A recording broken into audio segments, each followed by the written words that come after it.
Naila, आंखें खोलो मेरी जान। सोया कौन लेकर आओ जल्दी। जाओ। ये मोहब्बत नहीं है मेहमद, ये तुम्हारी दिमाग का फुतूर है। हम दोनों आज ही शादी करेंगे, समझ गए ना तुम? मैं फौरन अभी ओजान को खबर देती हूँ। नहीं, हरगिज नहीं। आप मुझे उसकी जान ना लेने की कोई भी एक वजह बता दे। सुनो, यहाँ भी बहुत बुरी बात हो गई है। जुमाना दादी यहाँ ही है हाँ क्या? यही है, तुम पुरसुकून रहो, यही है।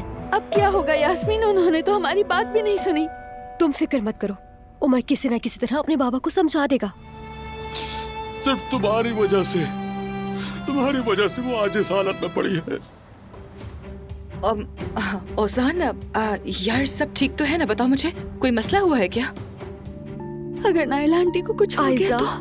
तुम फिक्र मत करो, हम अस्पताल में हैं। आंटी महफूज हाथों में है। क्या आप दोनों ने शादी की? नहीं, ओजान अल्लाह औरत करे। बाबा, अभी इन सब बातों का वक्त नहीं है, प्लीज बस कर दे। तुम्हें ऐसा लगता है क्योंकि ये तुम्हें मुनासिब लगा?